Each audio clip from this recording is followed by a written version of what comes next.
aleluia. Tá tudo bem.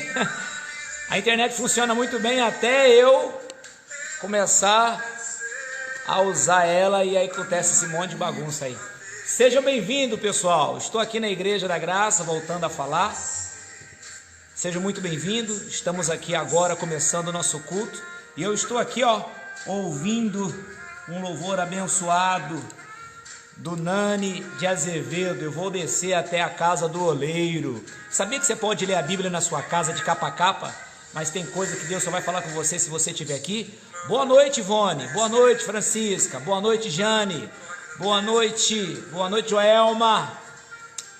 Boa noite, Samu, Celina, Maria Elieta, Vanessa Oliveira.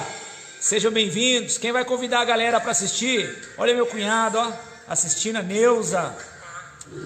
A Lieta também está conosco. Cunhado, boa noite. Graças a Deus para você, para toda a sua casa também, meu cunhado. Vamos fazer uma oração para que Deus abençoe a nossa live nessa noite? Ivan Trindade, meu parceiro, Deus abençoe você e sua família, Ivan. William Ricardo, Deus abençoe. Olha aí o Romero, um abraço. A sua esposa, a Tati, ela tá aqui, Ô Tati, seu marido tá aqui assistindo a live conosco aqui, Tati. Boa noite, gente, sejam bem-vindos. Eu não sei se tá torto isso aqui. Olha aí, a Neuza também tá aqui, boa noite. Glória a Deus, sejam bem-vindos. Deixa eu fazer uma oração para o Senhor abençoar a nossa vida, abençoar a nossa noite. Hoje vai ser uma noite especial. Deixa eu orar aqui.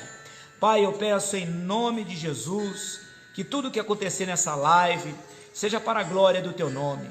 Abençoe a mim que está aqui, abençoe a vida de cada pessoa que veio aqui nessa live, que saiu da sua casa, que se deslocou até a igreja para cultuar, para Te adorar, para ouvir a Tua palavra.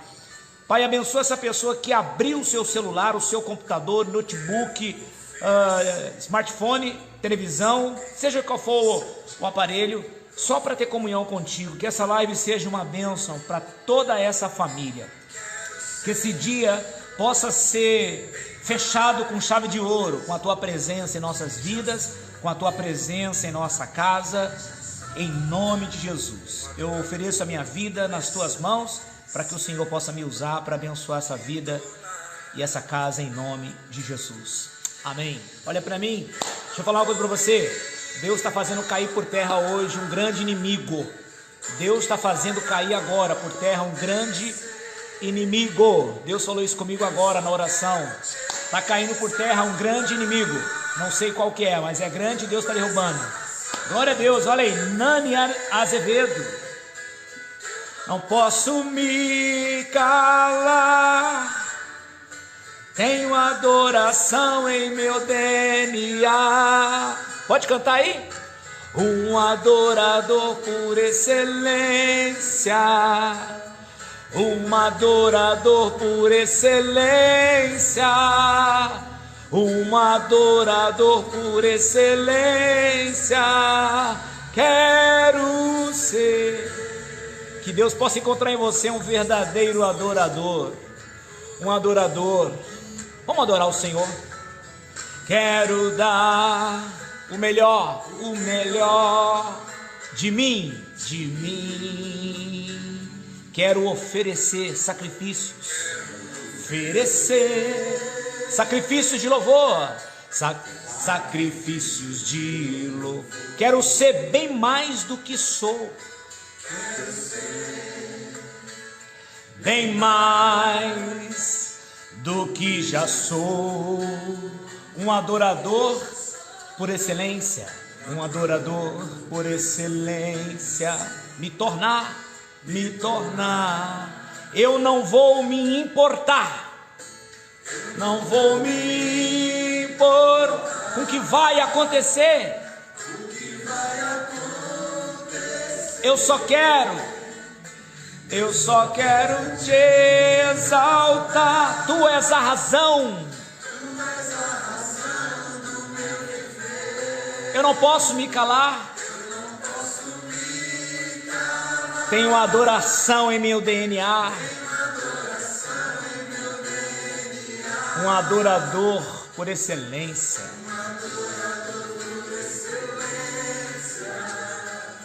um adorador por excelência, um adorador por excelência, quero ser um adorador por excelência, um adorador por excelência, um adorador por excelência, um adorador por excelência, quero ser.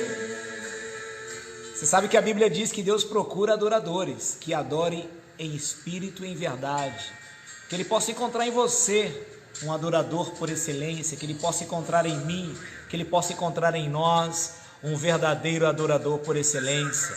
Você está na live, você está no culto ao vivo. Nós estamos aqui na Igreja da Graça, aqui em Jandira, e você está aí fazendo do pedacinho da sua casa um pedacinho do céu.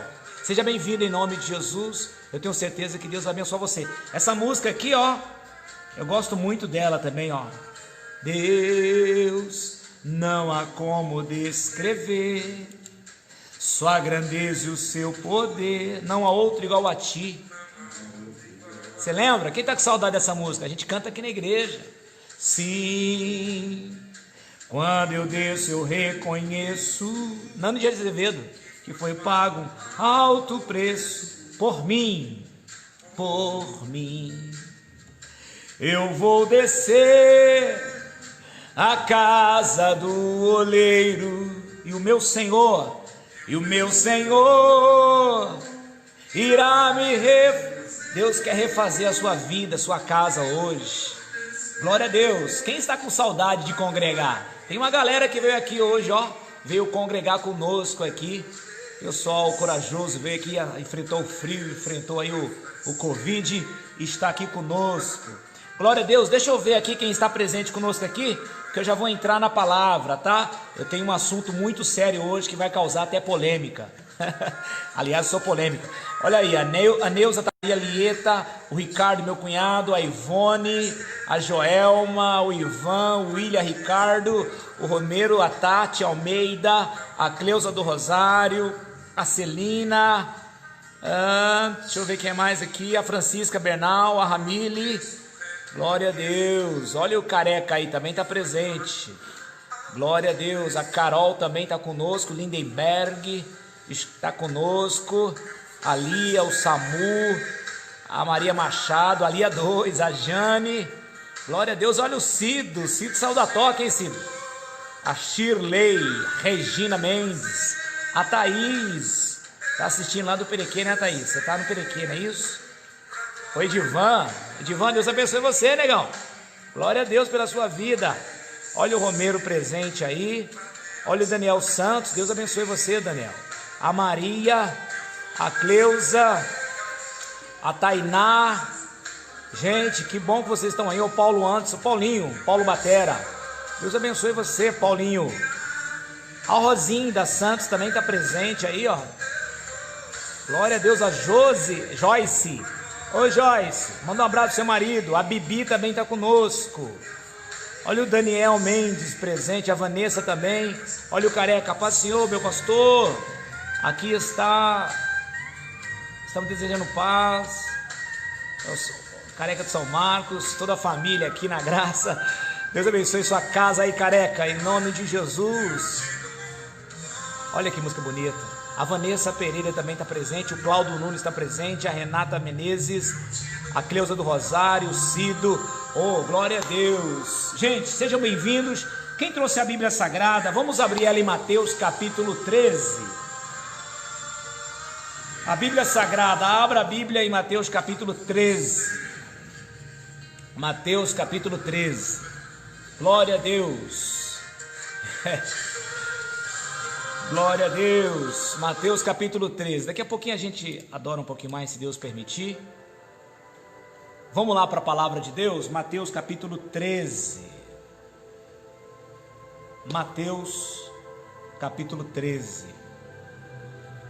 Posso ler aqui, gente? Versículo de número 31 e 32. Alguém pode escrever aí? Olha a Bíblia dizendo uma coisa interessante aqui. Se inscreva no canal do Pastor Jair, galera. Divulgue o canal é Jair da Sônia. É verdade, pessoal, no YouTube. Nós estamos com a luta aí para chegar a 1000 inscritos, mas eu não sei se eu vou chegar a 1000 inscritos, porque tá faltando 350 pessoas. É muita gente. Olha o Edilson aí, negão, você tá presente conosco? Você já se inscreveu lá, negão, no canal do YouTube, Jair da Sônia? Se inscreva lá, poxa. Esse Edilson que vocês estão vendo aí, o David, esse é um grande amigo meu, ó. Presença confirmada, meu querido. Quando eu vejo o Edilson David, sabe de que eu lembro, pessoal? Eu lembro do Ed Murphy. A risada dele é muito parecida com a do Ed Murphy. Vamos lá, pessoal. Vamos ouvir a palavra do nosso Pai agora.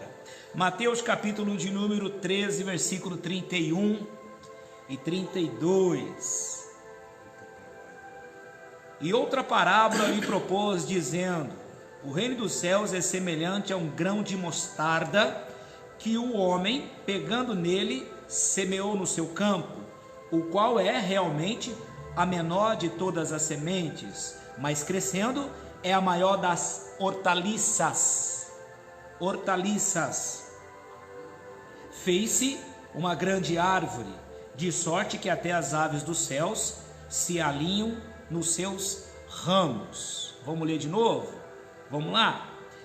Outra parábola lhe propôs, dizendo: o reino dos céus é semelhante a um grão de mostarda, que o homem, pegando nele, plantou no seu campo, a qual é realmente a menor de todas as sementes, mas crescendo se faz a maior das hortaliças e se faz uma grande árvore, de sorte que vêm as aves dos céus, se alinham em seus ramos.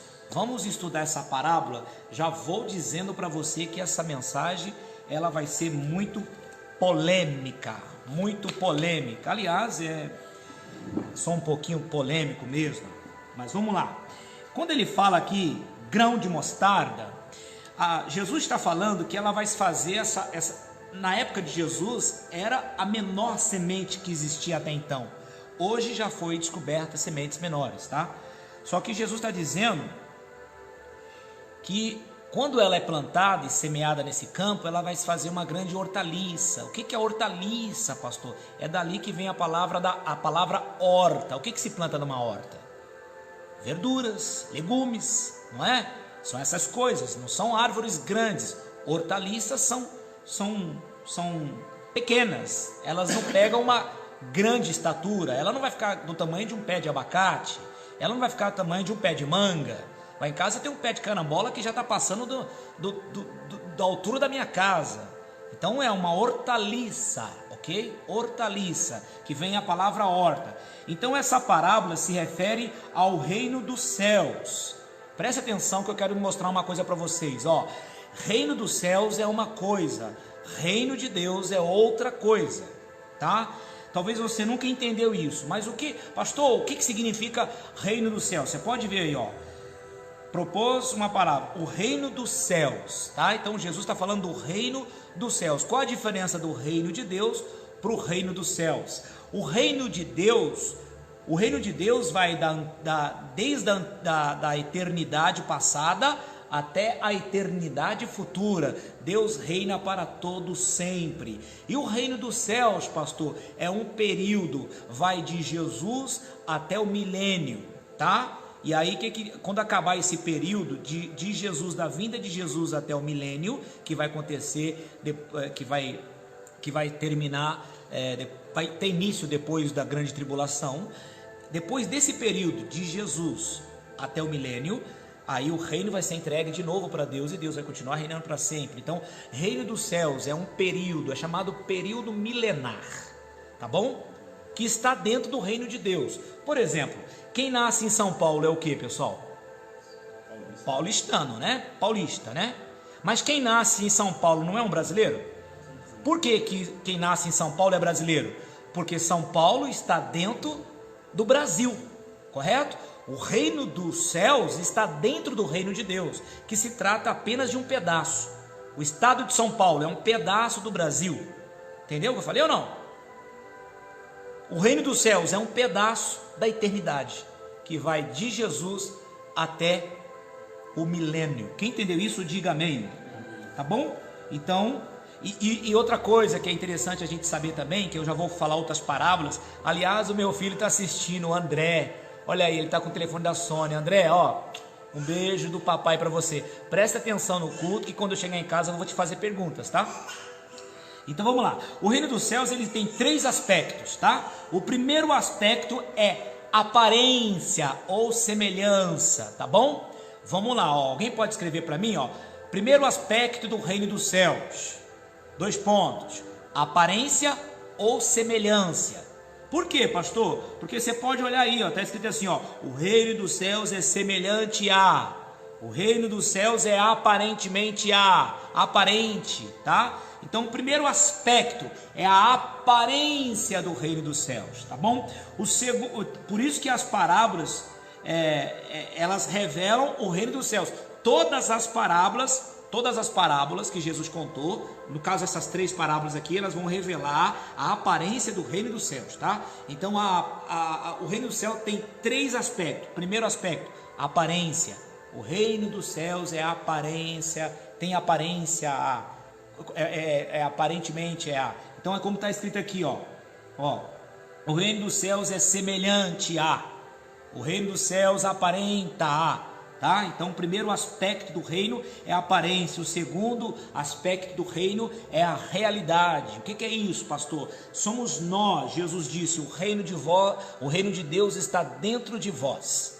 Tá bom? Ou seja, quem tem o reino de Deus dentro de si é Jesus, é Deus que governa. Tá? Então, por exemplo, quando a Bíblia diz assim, ó, Jesus fala assim: o reino de Deus está em vós. Isso quer dizer o quê? Que quem reina em mim é o próprio Deus. Ele governa a minha vida. Então eu sou a realidade do reino de Deus. O reino de Deus, olha o que Jesus falou: é chegado a vós o reino de Deus. Então uma pessoa que nasceu de novo, uma pessoa que não quer viver na prática do pecado, o que é isso? É uma realidade do reino dos céus, tá? E uma outra característica, um outro aspecto do reino dos céus é a manifestação, que quando Jesus vai voltar para governar a terra durante mil anos, lá de Israel, a partir de Jerusalém, tá? Isso vai acontecer. Esse é o período do reino dos céus, tá? Que vem do nascimento dele até o período milenar. Depois ele devolve tudo para Deus, tá bom? Isso aqui é uma coisa para você entender. Então, agora, por que Jesus sempre falava por parábolas? Olha o versículo 31. E outra parábola lhe propôs. Por que Jesus só está falando com as pessoas através das parábolas? Por que ele não fala claramente? Você já se perguntou? Olha o que está escrito aqui em Mateus 13:13. Olha que interessante, ó.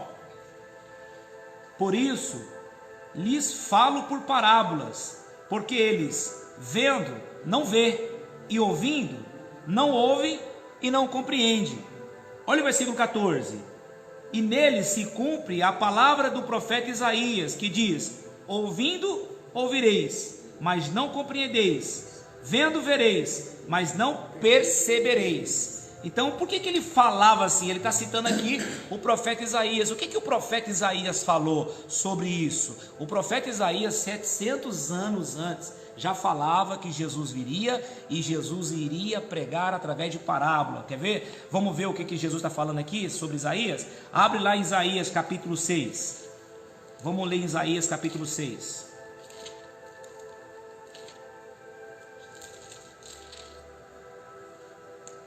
Eu estou fazendo apenas uma introdução para entrar na mensagem, tá, pessoal? Vamos lá. 6, versículo 10. Versículo 9 e 10. Isaías 6, versículo 9 e 10. Então disse: vai e diz a este povo: ouve de fato, e não entendereis. Vedes na verdade, e não percebereis. Engorda o coração deste povo, traz-lhe pesado aos ouvidos, fecha-se os olhos, para que não veja com seus olhos, e ouça com seus ouvidos, nem entenda com seu coração, nem se converta e sejam sarados ou salvos, tá? Ou salvos, a palavra sarado significa salvo. Então, até parece que Jesus não está querendo salvar, né? Porque está dizendo assim: eles vão perceber, mas não vão ser salvos. Por que ele está falando desse jeito? Vamos ler Mateus 13:15 de novo, para formar o pensamento e entrar nessa mensagem? Olha aí, Mateus 13:15, olha o que está dizendo. Porque o coração deste povo, que povo? O povo que está lá, a multidão que está ouvindo a Jesus. O coração deste povo está endurecido. Quando a Bíblia diz endurecido, a Bíblia está querendo dizer o seguinte: eles não querem saber o que Jesus tem para falar. O que eles querem é ver Jesus fazendo milagres. Então eles não estão nem aí para a palavra que Jesus vai falar, se é boa, se é ruim, se presta, se não presta, se é certa, se não é. Eles não querem nem saber da palavra de Jesus, eles querem ver o que Jesus vai fazer.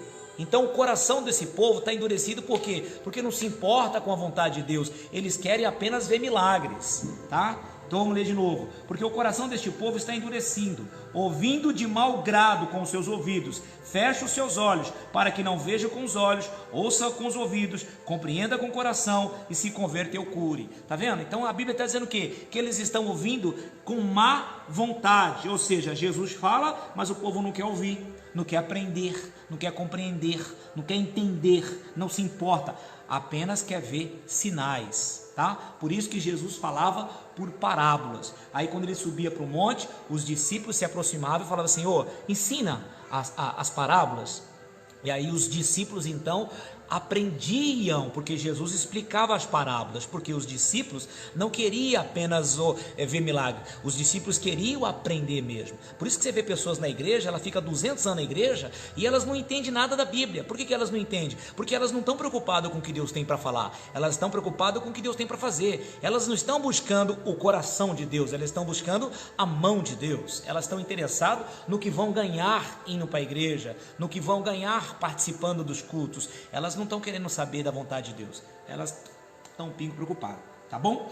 E aí, aqui em Mateus capítulo 13, a gente vai ver que Jesus vai contar 7 parábolas. Eu estou agora na terceira. Eu já falei da parábola do semeador, já falei da parábola do joio e do trigo, agora eu estou falando do grão de mostarda. Eu estou na terceira, tá? Tem 7 parábolas aqui em Mateus. Lá em Apocalipse, quantas igrejas que tem lá? São 7 igrejas. Então cada parábola aqui, ó, está vinculado com uma igreja de lá. Para você entender a parábola, você precisa entender a carta que ele mandou para lá. Então aqui em Mateus, Jesus conta 7 parábolas. Lá em Apocalipse tem 7 cartas. Então cada parábola está de acordo com uma igreja. Tá bom? E eu vou desenrolar essa mensagem aqui para você entender mais, tá? Então, para você entender essa parábola, você precisa relacionar ela com a terceira carta, porque essa aqui é a terceira parábola, tá bom? E a terceira carta de Apocalipse é a igreja de Pérgamo, tá bom? Eu vou explicando, só estou fazendo uma introdução. Então, cada parábola aqui está ligada a uma carta. Então, Deus se comunica com a igreja através de parábolas, por isso que está vinculado. Aqui são parábolas, em Apocalipse são cartas. E como é que Deus fala com a igreja? Através das parábolas, tá bom? É muito importante você entender. Como eu falei, a primeira parábola é a do semeador, a segunda parábola do joio e do trigo, tá aí no meu Facebook, você pode depois aí pesquisar direitinho, parábola do semeador, parábola do joio e do trigo, você vai ver que eu falo dessas parábolas. Agora eu vou me prender à parábola do grão de mostarda, tá bom? Que também está vinculado com a terceira carta de Apocalipse, que é a igreja de Pérgamo, tá bom? Outra coisa que eu quero só fazer formar um pensamento: a segunda parábola é do trigo, a terceira parábola é da mostarda. Você sabia que a mostarda, ela é uma planta medicinal? Ela pode ser usada para a cura de artrite, artrose, vários outros remédios. Então a parábola do trigo e a parábola da mostarda, elas apontam para alimento, elas servem de alimento, né?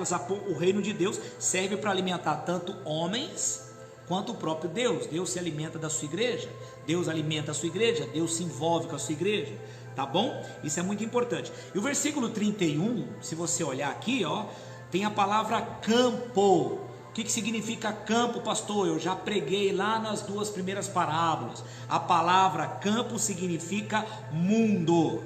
Então o semeador saiu a semear e semeou o grão de mostarda. O semeador é quem? O semeador é Cristo. E o campo é o que? O campo é o mundo, tá bom? E no versículo 32, olha o detalhe aí, ó. Uma planta de mostarda, um pé de mostarda, que vai se fazer o que? Uma hortaliça. Uma planta pequena, não é uma árvore de destaque. Quer ver para você entender? Vamos imaginar que você planta um pé de mostarda na sua casa. E aí você planta também um pé de abacate.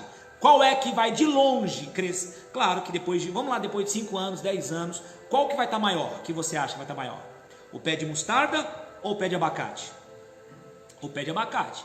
Tanto que se você estiver vindo de longe, você está 1 quilômetro, 2 quilômetros longe da sua casa, você consegue ver aquele pé de abacate. Aí a pessoa fala assim: onde você mora? Tá vendo aquele pé de abacate lá longeão? Tô vendo aquela árvore lá? Sim, a minha casa. Mas ou seja, de longe, o que vai destacar? O que vai aparecer? O pé de abacate. Então qual é a ideia de Jesus contar essa parábola? Ele está falando que o grão de mostarda, ele deve ser apenas uma hortaliça. Você não consegue ver de longe uma plantação de alface, uma plantação de pepino.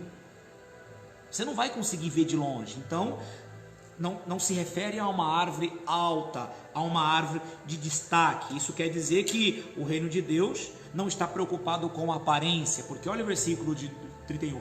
O reino de Deus é semelhante a um grão de mostarda. Ou seja, o reino de Deus, no reino de Deus as pessoas não têm que se preocupar com a aparência, ela não tem que se preocupar com o tamanho, ela não tem que se preocupar com o volume. Por quê? Porque no reino de Deus os grandes serão pequenos, os pequenos serão grandes. No reino de Deus, os que hoje são servidos, eles vão servir, e os que hoje servem serão servidos.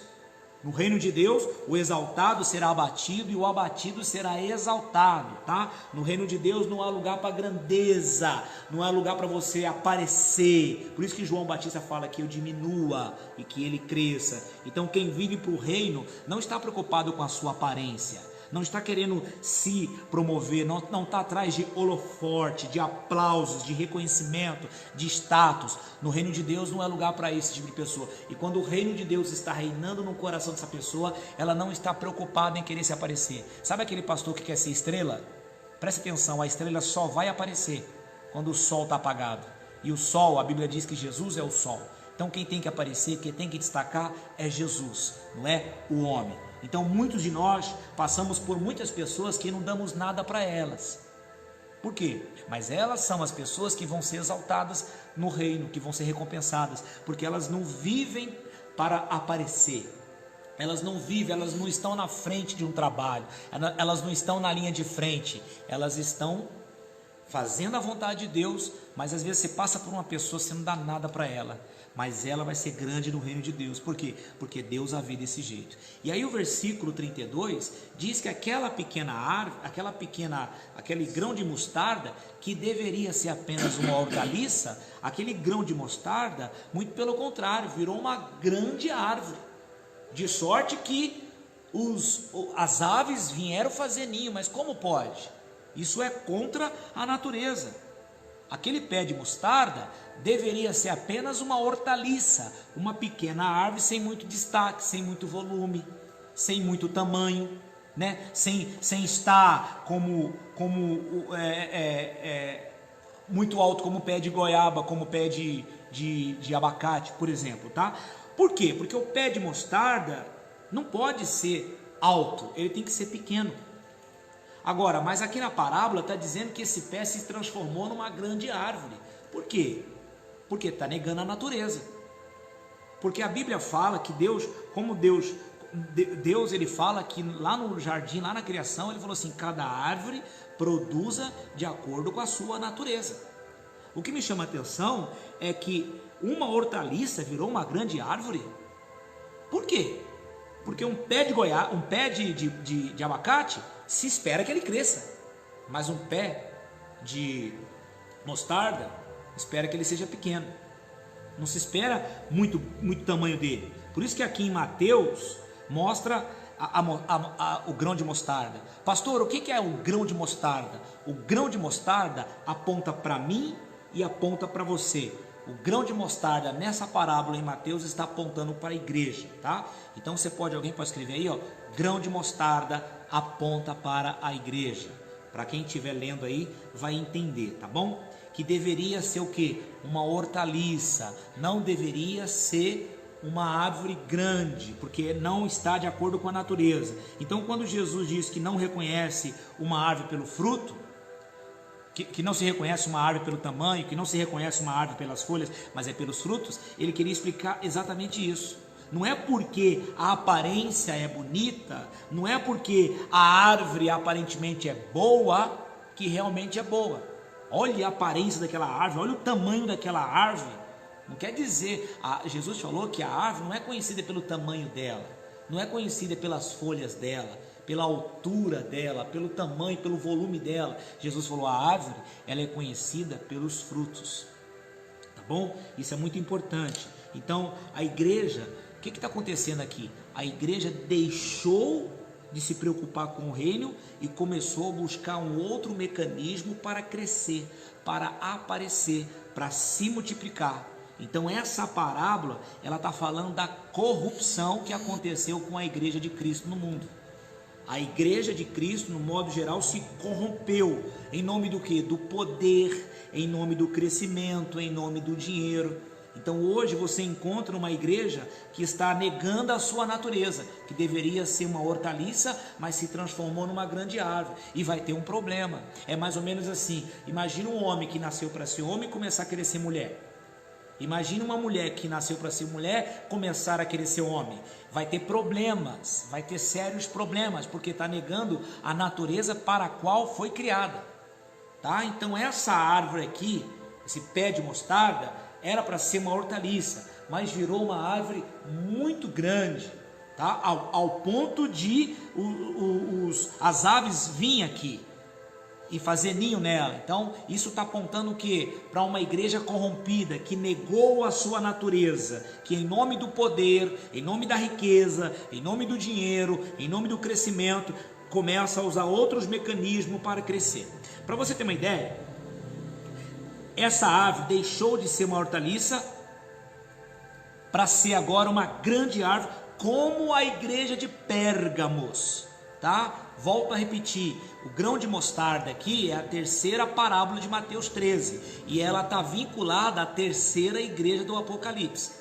Não sei se você sabe, a terceira igreja do Apocalipse, a igreja de Pérgamo, ela aconteceu, ela tem início, ela está se desenrolando no 4º século depois de Cristo, na época de um imperador chamado Constantino, que tentou de todas as maneiras destruir essa igreja.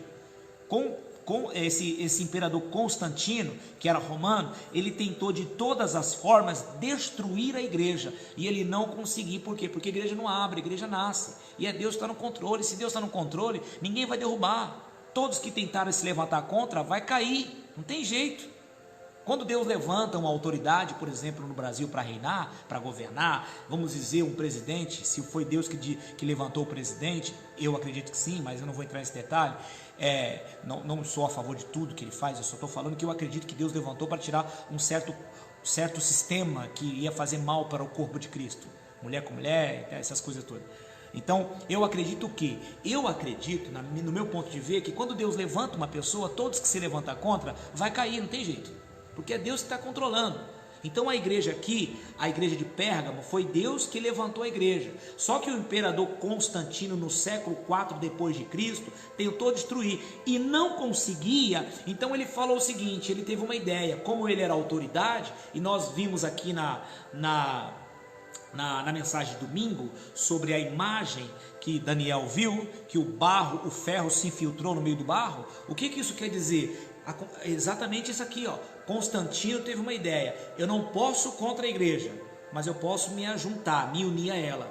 A partir de então, o que Constantino fez? Constantino criou uma lei, ele fez um decreto, tá? Dizendo que o cristianismo era a religião oficial do império, e quem fosse contra o cristianismo deveria ser morto.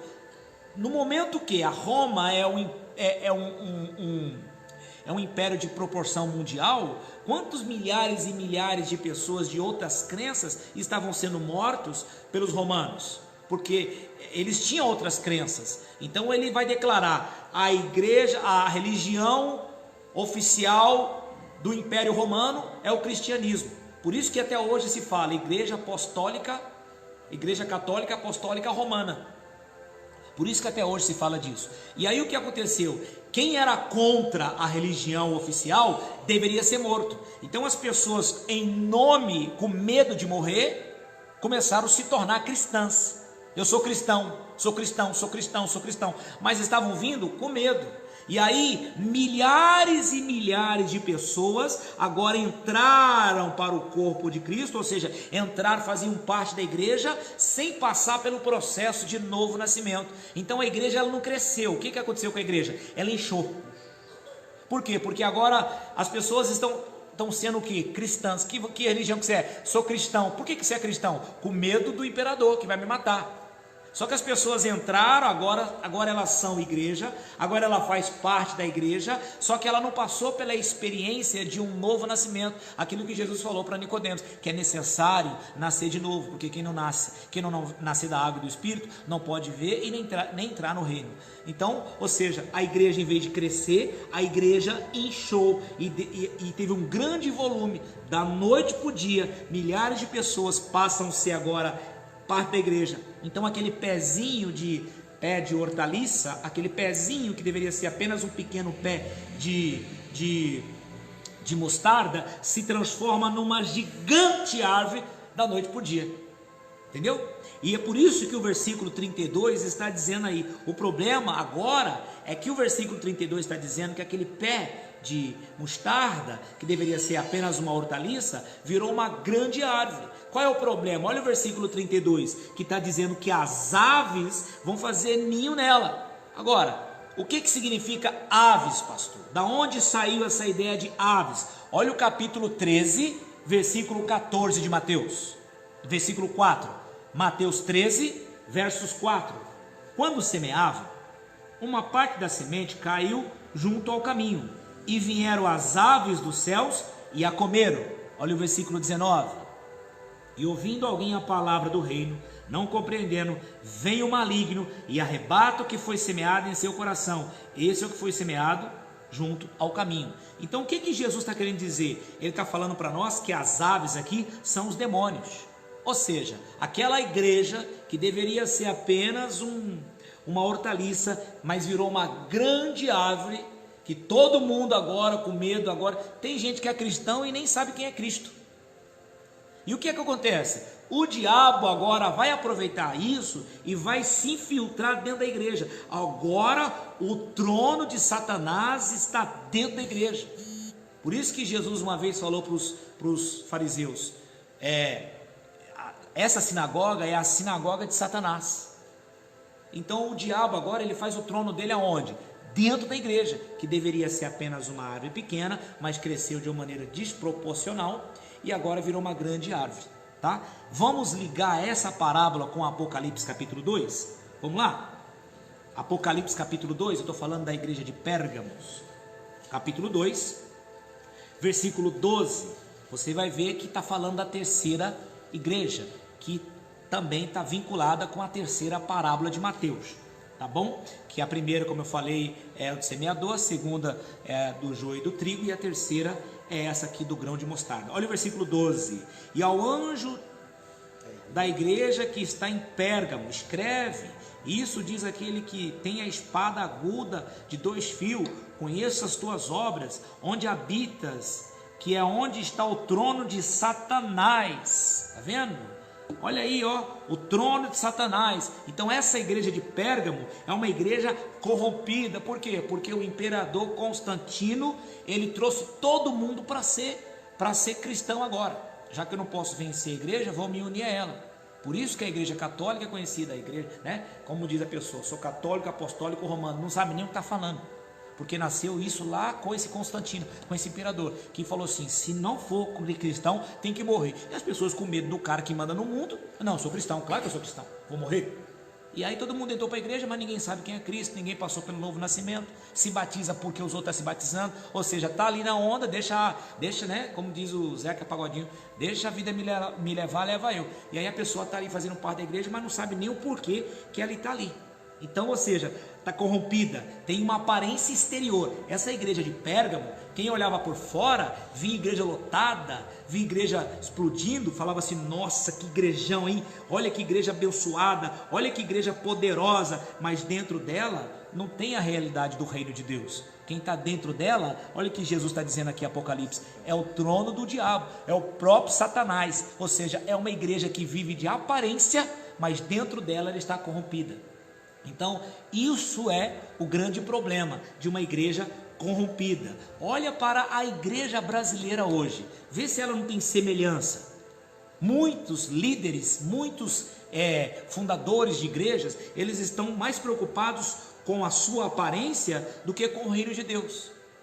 Eles estão mais preocupados em ver a sua igreja lotada do que o reino de Deus. Muitos líderes fazem de tudo que tiver no alcance para aumentar o número da igreja, o número de membros da igreja, porque quanto mais membros, quem entende o que eu estou dizendo, diga amém. Muitos pastores, muitos líderes estão com a ideia agora, que está na moda agora, é o tal do coach, né? Quem é o coach? Coach é um treinador, coach é um professor, que vai vender a ideia que a sua vida pode mudar no final de semana. Olha para cá, meu amigo. Você passa a sua vida inteira fazendo besteira e você acha que no final de semana, participando de uma palestra, de um seminário, de um coach, a sua vida vai mudar? Então isso aqui são pastores, nada contra coach, tá? Coach, na minha opinião, é uma ótima ferramenta para empresários, mas não é uma ótima ferramenta para a igreja.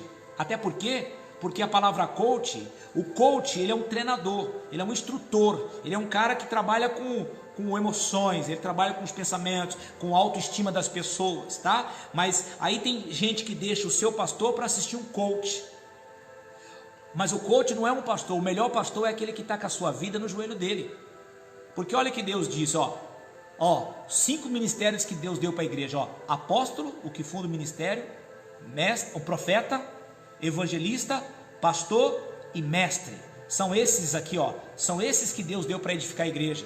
Deus não vai usar um coach. Coach é uma ótima ferramenta para o empresário, mas em nome de crescer a igreja, o que muitos pastores fazem? Não, vou trazer um coach famoso, vai vir para cá. Nada contra o coach, tá? Mas na minha opinião, o coach, ele é uma ótima ferramenta para o empresário, para levantar a autoestima dos funcionários dele, mas não se usa o coach como ferramenta para edificar a igreja, porque a ferramenta que Deus vai edificar é essa. É o mestre, é o apóstolo, é o profeta, é o evangelista, é o pastor, é o mestre. São 5 ministérios que Deus usa para edificar a sua igreja. Mas em nome de crescer a igreja, eu vou trazer um coach aqui, vou trazer um cantor famoso aqui, vou começar a dar cestas básicas aqui, vou começar a fazer aquilo outro ali. Não se usa. O que se usa para edificar uma igreja é o evangelho. É o evangelho de Cristo, é a palavra de Deus. O que eu tenho que edificar, a igreja se edifica aqui, com palavra. Agora, quando não se tem palavra, se faz um monte de coisa para tentar edificar. Vou fazer a campanha tal, vou fazer o culto tal, e isso não vai dar certo, isso não tem jeito. Não tem como a igreja prosperar em nome disso aqui. Então a igreja de Cristo, ela é edificada com o evangelho, através dos 5 ministérios que Deus deu para ele. Então, mas tem muitos líderes, o que eles fazem? Preocupados em fazer a sua igreja crescer, eles estão procurando o que dá certo. O que dá certo? Tem pastor que liga para o cara, outro pastor, e aí, que campanha que você está fazendo aí? O que você está dando à sua igreja aí? Como é que você fez aí para pegar o objetivo, o alvo desse mês? Eles fazem tudo o que tiver no alcance, tudo que tiver dando certo para edificar. Mas a única coisa que edifica a igreja é essa aqui, porque aonde tem pasto, não precisa de cerca. As ovelhas vão estar ali, no pasto verdejante, por causa disso aqui, aonde tem pasto, não precisa de campanha, não precisa de coach, não precisa de invenções, mecanismos. Então tem muitos líderes que fazem de tudo que eles, viu o cara fazendo tal coisa, eu vou imitar, viu o cara fazendo aquela campanha, eu vou fazer, viu o cara dando não sei o que lá na igreja dele, eu vou dar. Então, em nome de crescer a igreja, para aumentar a arrecadação, não estou nem aí de que maneira, como vai ser, se está certo, se está errado, não importa como, o importante é eu ter arrecadação, eu ter dinheiro. Por exemplo, na época de eleições, por que muitos políticos procuram os pastores? Fica olhando o que eu estou dizendo para você. Tem gente aqui na igreja, tem políticos envolvidos em todas as igrejas, inclusive com a nossa, que não se preocupa com a obra de Deus em momento algum. Mas na época da política, fica olhando como é que eles vão aparecer. Fica olhando como é que eles vão querer tirar foto com o pastor. Por que eles procuram os pastores? Por que na época de eleição, já percebeu que tem certos políticos que só aparecem na época da eleição, inclusive nas igrejas? Por que eles aparecem só na igreja? Por que eles querem tirar foto com os pastores? Porque sabe que o pastor tem o quê? Tem o povo com ele. Certo? E aí começam a fazer negócio. Então muitos pastores acabam apoiando o político porque vão receber algum benefício em troca. Que isso, para mim, não é mais do que uma outra maneira de corrupção. Porque para mim isso é uma corrupção. Porque se eu apoio um candidato, porque ele vai me beneficiar em outra coisa, isso para mim é corrupção. Eu não tenho o direito de falar dos políticos que estão em evidência, porque se eu faço esse tipo de coisa, eu estou me corrompendo. E era assim que a igreja de Pérgamo estava. E outra coisa, eu vou deixar claro para todo mundo ouvir, eu não vou apoiar, nem que me mande, um político que não é a favor da palavra de Deus. Eu não vou apoiar um político que está vendo tudo isso aí agora e defendendo mais um partido do que a Bíblia. Porque tem políticos que eles dizem que são cristãos, mas eles não estão a favor da Bíblia, eles estão a favor do partido deles. Eles estão a favor do representante deles lá na política. Eles não estão a favor da Bíblia. E eu não vou apoiar, seja quem for, quem não estiver de acordo com a palavra de Deus. Pode sair da igreja, pode não falar mais comigo, eu não estou nem um pingo preocupado com isso. Porque o meu partido é esse aqui, ó. Eu não tenho partido, o meu partido é a Bíblia. Então, tem alguns pastores que se vendem nessa questão, tá? Aliás, tem algum tipo de pregação. Já percebeu que tem certas pregações que tem muitos pastores que não gostam de pregar? Já percebeu? Por que eles não pregam determinadas coisas? Por exemplo, pregar sobre o final do mundo, finais do tempo, como eu estou pregando aos domingos aqui. Por que muitos pastores não pregam? Porque não sabem? Não, eles sabem. Porque informação está para todo que é lado, querido. É só você ler livros. É você ouvir pastores, fazer cursos de escatologia. É só você estudar que você vai querer saber. Agora, por que não prega? Porque não dá ibope. Porque não traz povo para a igreja. Porque é um assunto que não dá recursos. Então, existe muitos métodos que são usados para edificar a igreja, mas na verdade, não faz ela crescer, faz apenas a igreja inchar. Ela não cresce. Foi o método que o imperador Constantino fez. Então aquele tipo de pregador que prega só para agradar todo mundo, ele passa a mão na cabeça do cara que está no altar, que está no pecado. Ele passa a cabeça na mão da tia da escolinha, na cabeça da tia que está na escolinha, que está em pecado. Ele passa a mão naquele obreiro que está em pecado. Ele passa a mão naquela cabeça daquele membro que está em pecado. Por quê? Porque quanto mais gente na igreja, mais recurso para ele. Mas esse pastor, ele faz um desfavor à obra de Deus. Por quê? Porque quando vier um outro pastor que vai substituí-lo e encontrar essa casa bagunçada, na hora que esse pastor tentar arrumar a casa, esse pastor vai ser resistido por uma certa quantidade de pessoas. Por quê? Porque é aquilo, você ouve a mentira a vida toda, você acredita que aquela mentira é uma verdade, aí o pastor vai tentar acertar aquela coisa, esse pastor vai ser ridicularizado, esse pastor vão jogar pedra nele, esse pastor vão falar mal da vida dele, vão criticar, mas aquele pastor só está querendo trazer, só está querendo acertar. Só está querendo acertar. Olha para o Brasil. Olha quantos anos que tinha corrupção. Olha como é que a história de corrupção era no Brasil. Aí chega alguém que é contra a corrupção. Você acha que ele está sendo aceito? Não, não vai ser aceito. Por quê? Porque está todo mundo já contente com aquilo. Só, deixa eu falar uma coisa para você. A igreja não é a casa da mãe Joana, filho. Enquanto eu estiver aqui nessa igreja, é isso que vai nortear a nossa vida. Eu não sou dentista para ficar abrindo os dentes para ninguém. Eu tenho que pregar a palavra de Deus. Só que muitas das vezes eu vou pregar a palavra de Deus que vai incomodar muita gente. E eu, como pastor, na minha função de pastor, tenho que chegar e repreender, tenho que chegar e falar, tenho que chegar e apontar. Mas aquele pastor que vem que quer agradar todo mundo, que quer fazer média, né? Que não sabe falar não, que não sabe chamar atenção. Não estou falando que isso é o caso da igreja, estou falando que isso acontece num contexto geral. Então esse cara que quer agradar todo mundo, na verdade ele vai fazer um grande mal para o corpo de Cristo. Porque esse novo pastor que vai querer arrumar a casa, vai ter sérios problemas. Você sabe o que acontece hoje? Em uma grande parte dos ministérios do mundo afora, o que conduz um pastor não são os propósitos, são os resultados. Mas se você olhar em Atos capítulo 13, versículo 1 e 2, o Espírito Santo vai falar para a liderança da igreja: apartai-me a Barnabé e a Paulo. Para quê? Para a obra que eu vos tenho preparado. Então o que conduzia a primeira igreja era um propósito. Hoje, o que conduz muitos pastores às vezes é o resultado. Tem muitas igrejas que não quer saber como o cara consegue tirar dinheiro das pessoas. O importante é colocar esse pastor ali, porque ele vai tirar muito dinheiro das pessoas. Então tem muitas igrejas que funcionam desse jeito.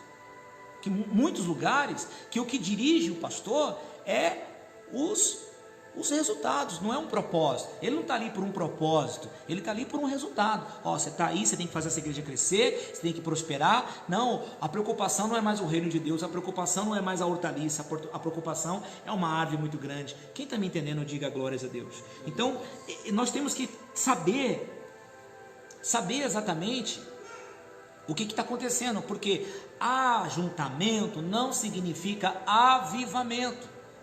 Você vê aquelas igrejas que estão lotadas, né? Com a porta, nossa, olha lá aquela igreja lotada, gente do lado de fora. Mas aquele ajuntamento significa avivamento? Porque eu vejo muitos pastores colocar na televisão, você vê o missionário R.R. Soares, ele não faz isso. Você não vê o missionário pegar uma pessoa manifestada: qual o teu nome, demônio? O que tu está fazendo aí, demônio? O que você faz? Não, porque expulsar demônio nem sempre é libertar uma pessoa. Porque às vezes se expulsa demônio de uma pessoa, mas não ensinou, não libertou. Expulsar demônio é uma coisa, libertar a pessoa é outra. Naquela mulher grega, que a filha estava miseravelmente demoniada, Jesus não expulsou o demônio, mas Jesus libertou aquela mulher. E depois que libertou, o demônio que estava na filha dela saiu. Então você vê, às vezes, nem sempre aquela pessoa que expulsa demônio, ela está libertando uma pessoa. Nem sempre onde tem um ajuntamento significa um avivamento. Às vezes aquilo ali é mais um sensacionalismo. A pessoa não está preocupada com o reino de Deus, ela está preocupada com a aparência dela.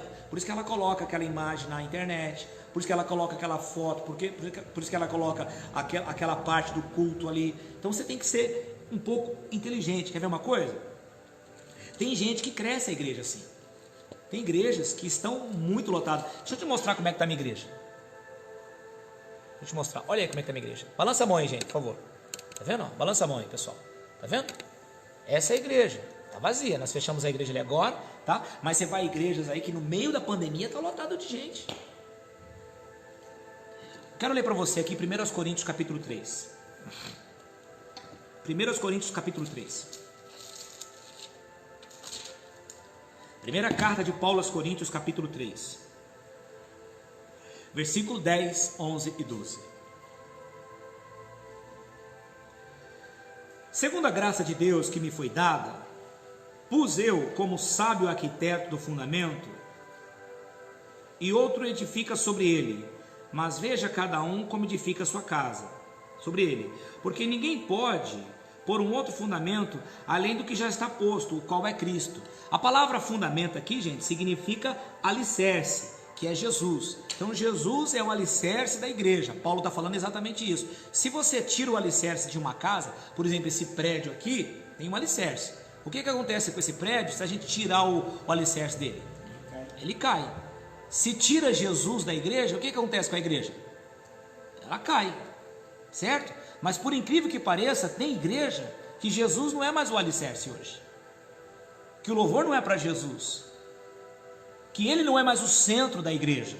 As pessoas não estão ali por causa de Jesus. Jesus é simplesmente mais alguma coisa, é mais um atrativo, é mais um acessório.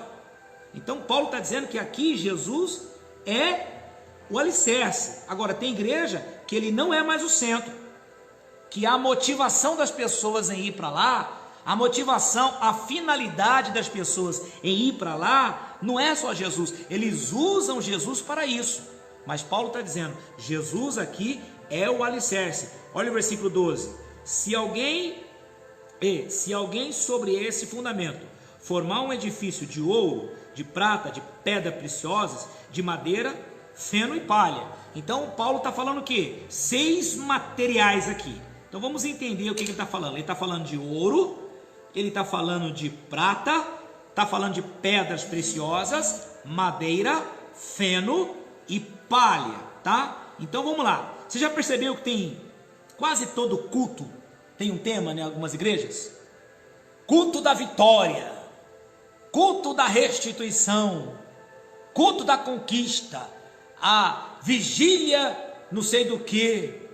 Já viu isso? Por exemplo, até o nome Santa Ceia, não existe a palavra santa, existe a palavra ceia. Mas em muitas igrejas, o que eles fazem? A Santa Ceia da restituição, faz até um envelope. Vai colocar aqui um envelope, aqui uma oferta no culto da Santa Ceia da restituição. A Santa Ceia da 7 cabeçadas na cruz. A Santa Ceia não sei do que. Não existe isso, querido. Só existe um nome, ceia. E a Bíblia diz, é ceia do Senhor. Acabou. Então você pode ver que, por exemplo, tem igreja que coloca assim, a Santa Ceia, né, o culto da vitória, a grande campanha, o jejum não sei o que. Se você colocar assim, ó, por exemplo, né, segunda-feira, a prosperidade, aí coloca lá os bens, lá, os desenhos, né? Quarta-feira, a família, mas espera aí, Deus não é Deus? A igreja não é dele? Se Jesus quiser na segunda-feira batizar uma pessoa com o Espírito Santo, não pode? Por quê? Porque tem uma placa lá dizendo que é o culto da prosperidade, então Jesus, que é o dono da igreja, está limitado a uma placa. Culto da família, então se Jesus quiser prosperar, você não pode, porque é o culto da família. Eu não sou contra os cultos, cada dia pode ter um propósito, um dia, tudo bem, mas eu quero dizer para vocês que a igreja é de Jesus, ele faz o que ele quiser na igreja dele, querido. Ele tem que ter autonomia para dominar e conduzir a igreja dele. Então, se você colocar assim, ó, culto de ensinamento sobre a palavra de Jesus, não vai vir ninguém, cara. Por que não vai vir ninguém? Porque nós acostumamos as pessoas da maneira errada. Porque as pessoas não querem mais aprender a palavra de Deus.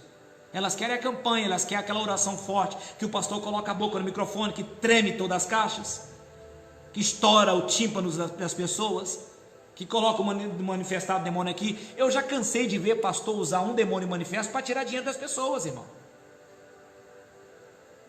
Quem está me entendendo, diga glórias a Deus. Porque se o pastor colocar culto de ensino sobre Jesus, o povo não vem. Por quê? Porque ensinamos de maneira errada. Porque se você vir aqui, eu tenho que te dar uma coisa, sempre está te mantendo, vem aqui que eu vou te dar isso, e depois eu vou te dar isso, e agora eu vou te dar isso, e depois isso aqui, e quando eu parar de te dar, você vai embora, você vai procurar outra igreja que está dando. Consegue entender porque eu não gosto de dar nada para ninguém? Porque só tem 3 coisas que Jesus mandou dar: a palavra, o pão da Santa Ceia e o suco de uva. Uma mulher chegou para mim e falou assim: não, só tem o azeite que unge. Falei, que azeite que unge? Não, o azeite que unge. Falei, não, é óleo ungido, ela falou. Você tem óleo ungido? Falei, não tem óleo ungido. O Mercado Barbosa aqui do lado. Mas você não tem a farinha? Eu falei, não, aqui não é biqueira, aqui é igreja. Não, mas eu quero óleo que unge. Falei, eu tenho um azeite que pode ser ungido, mas a Bíblia fala que é para ungir um doente. A senhora está doente? Não, para que quer azeite? Mas a ideia de que... Por que essa pessoa tem essa ideia? Porque nós ensinamos a vida toda que é: vem aqui que eu vou te dar isso, vem aqui que eu vou te dar aquilo, vem aqui que eu vou te dar isso. Se nós tivéssemos ensinado lá atrás, talvez só palavra, elas não iam vir atrás dessas coisas. Está entendendo, pessoal? Então aquela igreja que deveria ser hortaliça se transformou numa grande árvore. Qual o problema? Que as aves dos céus estão ali, que o demônio está infiltrado ali. Tem gente que está na igreja hoje que Jesus não é a motivação dela. Jesus não é a finalidade. Tem gente que está na igreja que quer usar a igreja para se promover. Como eu falei para você, na época de política, aparece um monte de político na igreja. Por quê? Porque a finalidade não é buscar Jesus, a finalidade é se beneficiar de Jesus. Então a motivação de muitas pessoas de estar na igreja não é Jesus. Porque se você dá só Jesus para as pessoas, elas não querem. Quer ver uma coisa? Coloca uma placa ali, ó, dia tal, ensinamento sobre Jesus. Não vem ninguém. Agora coloca uma placa: a grande campanha da vitória. Vamos resgatar tudo que o corona levou de você. Vai lotar essa igreja quando acabar essa quarentena. Coloca uma grande placa na porta da igreja. Vamos fazer aqui a campanha resgatando tudo que o coronavírus tomou de você. Vai lotar a igreja, querido. Mas coloca lá, ensinamento sobre Jesus. As pessoas não querem, por quê? Porque ninguém quer mais só Jesus. Quer Jesus e mais alguma coisa. Entendeu ou não? Por isso que aquela árvore que deveria ser uma hortaliça, virou uma grande árvore. Quem entendeu até aqui? Diga glórias a Deus. Então presta atenção, você foi salvo por quem? Foi Jesus ou foi Paulo que salvou? Fala alto aí. Jesus. Você foi lavado no sangue de quem? No sangue de quem? Você foi salvo em nome de quem? Só que a igreja que foi salva, que foi lavada, que tem o nome de Jesus, não quer hoje só Jesus, quer Jesus e mais alguma coisa. Não é interessante isso? Está entendendo? Por que tem aquela árvore que não está como uma hortaliça, que é algo bem grande, bem volumoso, que não cresceu, que apenas inchou? Por isso que o versículo 12 aqui, ó, de 1 Coríntios 3, Paulo apresenta 6 materiais. Ele apresenta o ouro, a prata, pedras preciosas, madeira, feno e palha, ok? Então se alguém estiver me ouvindo aí, coloca aí, ó, ouro, aponta para Deus. Por quê? Porque a Arca da Aliança era onde Deus se manifestava. Toda vez que você vê a palavra ouro na Bíblia, está apontando para Deus, tá bom? O ouro aponta, como diz na teologia, na tipologia, é uma tipologia de Deus. O ouro aponta para Deus. A prata aponta para Jesus. Por quê? Porque quando uma pessoa na Bíblia ia comprar outra pessoa, tinha que ser com prata. Então a prata aponta para Jesus. Jesus foi vendido por 30 moedas de prata. José foi vendido para a caravana dos ismaelitas por moedas de prata. Então a prata aponta para Jesus, tá bom? E as pedras preciosas? Pedras preciosas aponta para o Espírito Santo, que significa pedras preciosas é dons. Dom significa dádivas, significa presentes. Então pedras preciosas aponta para o Espírito Santo. Então é ouro, prata e pedras preciosas. Se você passar elas pelo fogo, só vai ficar cada vez mais pura. Agora olha as outras que sobraram aí, ó. Sobrou a madeira, o feno e a palha, que aponta para quê? Obras humanas. Se você colocar a madeira, o feno e a palha no fogo, vai sobrar alguma coisa? Não, não sobra nada. Por quê? Porque não se edifica uma igreja com obras humanas. Se edifica uma igreja usando apenas o Pai, o Filho e o Espírito Santo. Você está entendendo a parábola do grão de mostarda? Porque o grão de mostarda aponta para a igreja. Nós somos a igreja, que deveria ser uma hortaliça. Mas hoje a pessoa pousa na Playboy e está dizendo: eu sou cristã. O outro vai lutar no MMA, em nome de Jesus eu vou dar um murro na boca do cara lá e derrubo ele e ganha a luta. Já pensou isso? Então hoje ser cristão é moda. Mas nasceu onde? Nasceu lá, no século IV, na igreja de Pérgamo, com o imperador Constantino, que introduziu o cristianismo como religião oficial da Roma. Por isso que nós somos conhecidos. Você é como? Não, nós não éramos, não falavam isso. Sou católico, apostólico romano. Não sabe nem o que está falando, miserável. Você não sabe nem por que você está falando isso.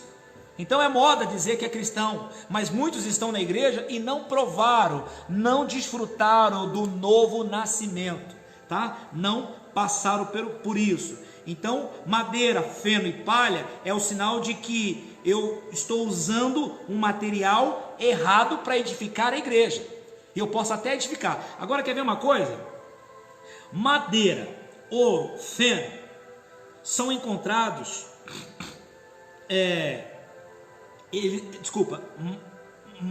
na Nova Jerusalém. Você pode ler em Apocalipse 21, que vai falar da Nova Jerusalém.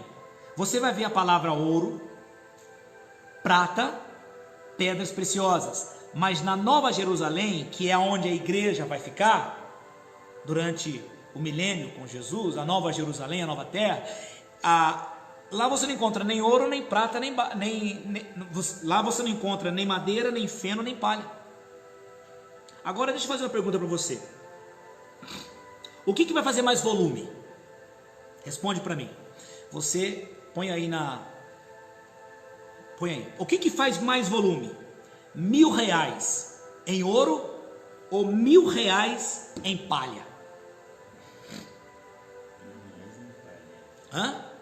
R$1.000 em palha. Ó, tá vendo essa aliança aqui, ó? Ó.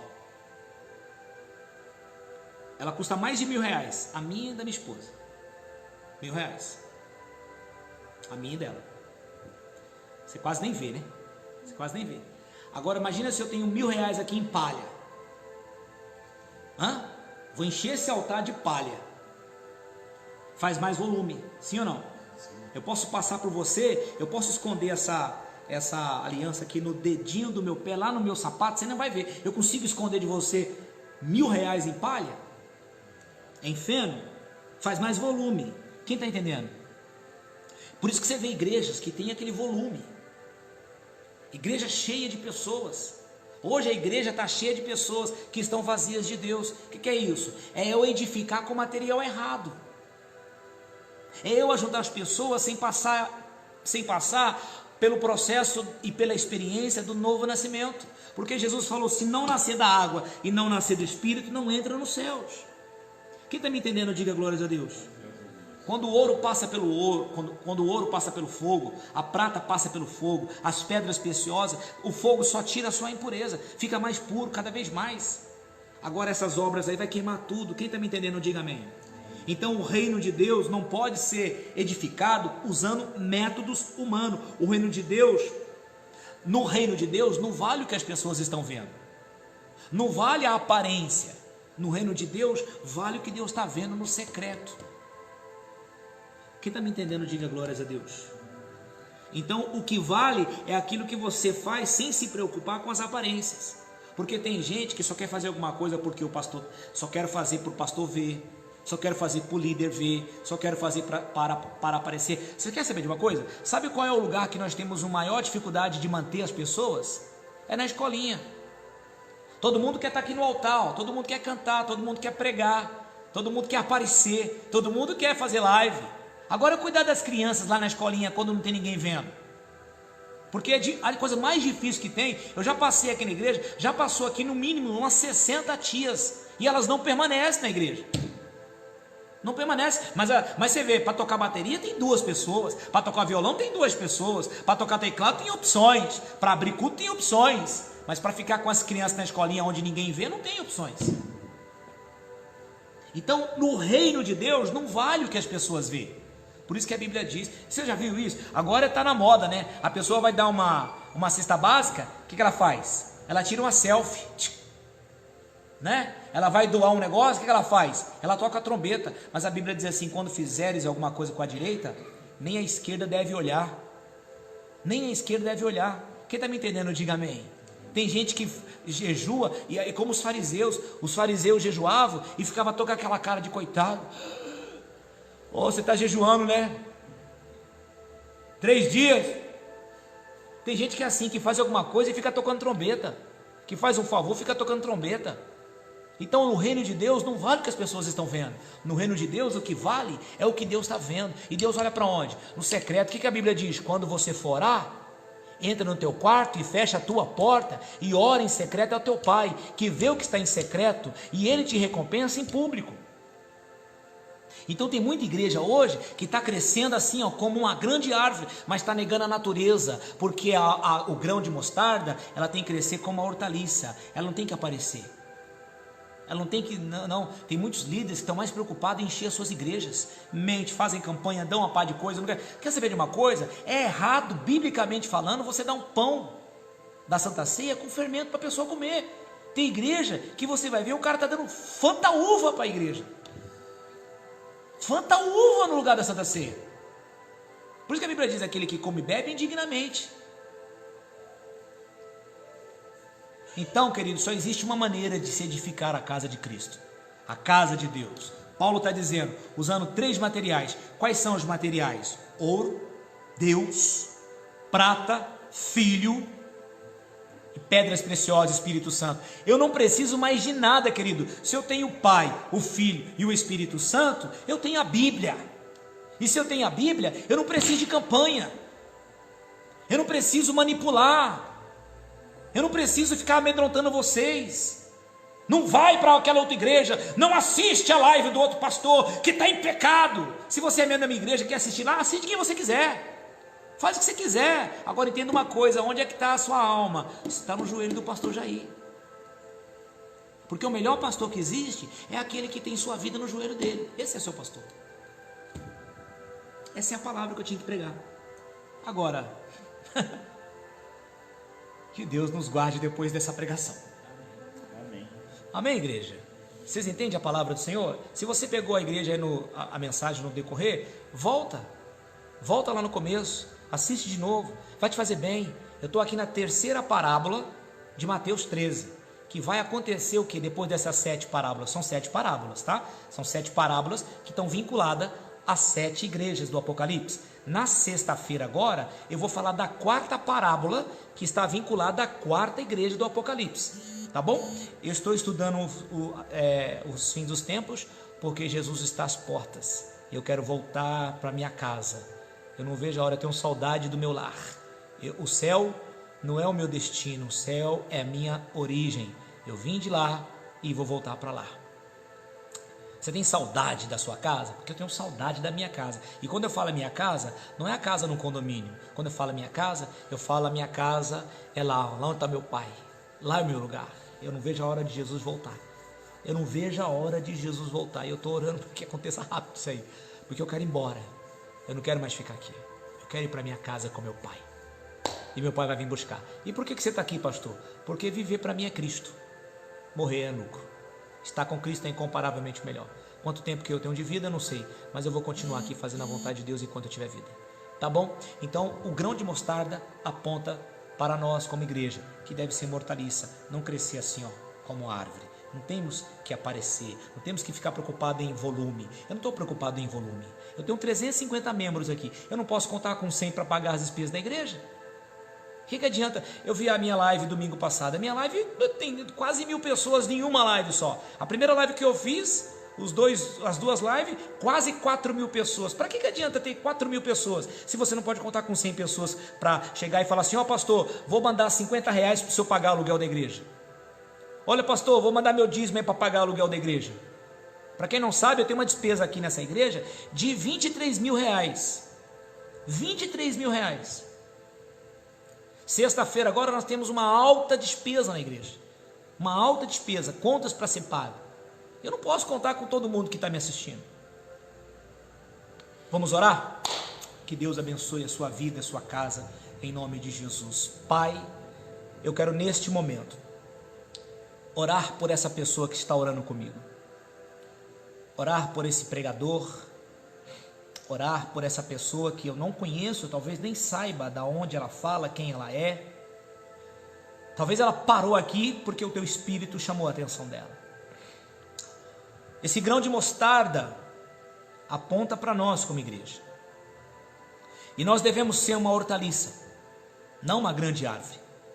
Porque uma grande árvore nega a natureza. As aves vêm e fazem ninho nela. Os demônios vão se aproveitar.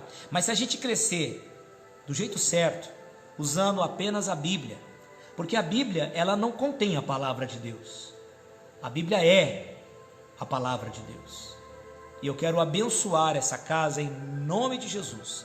Abençoar essa pessoa que está aqui na igreja, abençoar essa pessoa que está em casa, abençoar essa pessoa onde quer que ela esteja.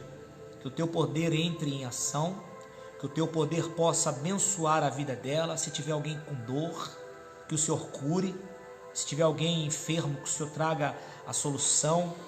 Pai, eu oro para que o Senhor tire qualquer tipo de problema, que o Senhor derrame tua graça sobre essa pessoa, abençoe ela, a casa dela, a família dela, o lar dela, a sua vida sentimental, financeira, espiritual, conjugal, sexual. Meu Pai, em qualquer área da sua vida que há uma necessidade, põe a tua mão, Pai, e cura e liberta e traz resposta para ela. Abençoe a vida de quem ora comigo agora. Abençoe a vida dessa pessoa que abriu a porta da sua casa para que eu pudesse entrar através da live pregando a tua palavra. Abençoe a casa dela, salve a família, abra os olhos do entendimento de todas essas pessoas. E eu não posso negar a oração para esse Brasil que está passando por um momento muito caótico. Abençoe a nosso presidente, dê sabedoria para ele, dê entendimento para ele, para quando ele abrir a boca, ele possa abrir a boca com prudência, com sabedoria e para edificar. Claro que a verdade incomoda, mas a verdade pode ser dita com amor. Lapida ele, usa todos os deputados, senadores, federais, prefeitos, governadores, todas as autoridades desse país que realmente, Pai, querem o bem desse país. Se tem alguém que está querendo usar essa situação para se promover, para ganhar dinheiro, para desviar verba, para fazer coisas, o egoísmo, se tem alguém fazendo isso sem se preocupar com o bem do próximo, Deus, faça com que toda a verdade venha à tona, faça com que qualquer pessoa, seja qualquer pessoa que estiver envolvido com essa situação, Pai, com desvio de verba no meio de uma pandemia, meu Deus, que essas pessoas sejam descobertas, não há nada oculto que não venha a ser revelado. Então faça com que toda mentira seja descoberta, caia, Senhor, a máscara dos mentirosos, dos enganadores, desses que estão querendo usar essa situação para se beneficiar, para se promover. Abençoe esse país, limpa esse país da corrupção, da ganância, da mentira. Limpa esse país de tudo aquilo que não provém da tua palavra e abençoe essa nação, abençoe para que a economia do país possa voltar, para que essas pessoas que tiveram suas economias afetadas com a tua graça venham conseguir reerguer de novo, Senhor, e traga, Pai, um momento de paz para esse coração aflito, desassossegado, preocupado e perturbado. Eu oro e eu abençoo todos que oram comigo, em nome do Pai, do Filho e do Espírito Santo. E você que concorda, diga amém e glórias a Deus. Oh, aleluia! Quem está abençoado aí, escreve: eu estou abençoado, em nome de Jesus. Glórias a Deus. Gente, essa é a terceira parábola, tá? Na sexta-feira, se Deus permitir, vamos falar da massa levedada, da massa com fermento, a quarta parábola, tá bom? Está aqui no versículo 34 e 35 de Mateus. Deixa eu ver aqui.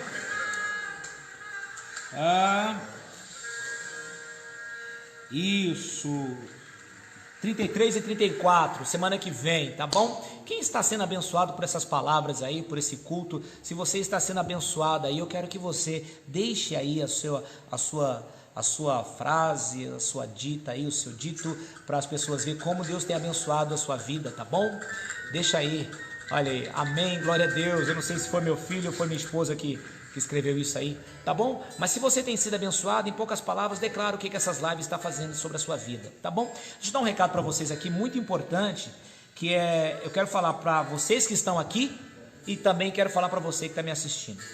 A igreja de Jandira, como qualquer outra igreja da graça, está enfrentando as suas dificuldades. Não só a igreja da graça, né?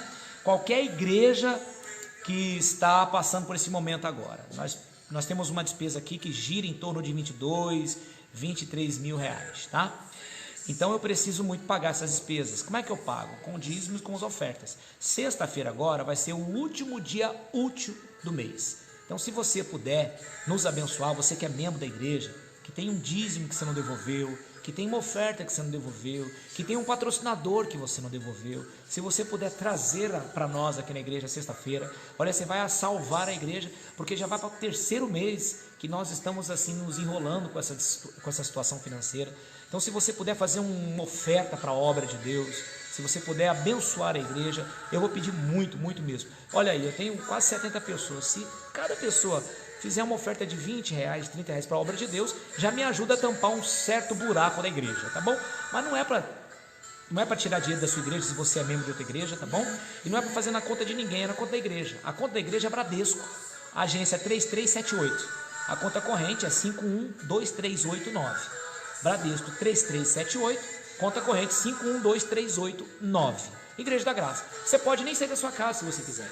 Você pode fazer uma transferência de uma conta para outra e mandar o comprovante. Eu vou imprimir o comprovante e vou comprovar que aquele dinheiro que entrou lá na conta da igreja, lá no Rio de Janeiro, é uma oferta que alguém deu para a igreja de Jandira aqui, tá bom? Agora, se você é membro da igreja, você pode vir aqui, você pode devolver o seu dízimo, a sua oferta. E estamos aqui no propósito seguinte, ó: amor em forma de alimento. Quem tem, deixa. Quem não tem, tira. Se você tem alimentos para doar, por favor, entrega na igreja. Você pode ligar para nós que nós vamos na sua casa retirar o alimento, tá bom? Agora, se você precisa de alimento, você pode vir também procurar o pastor, tá bom? E nós vamos entregar para você os alimentos, tá bom?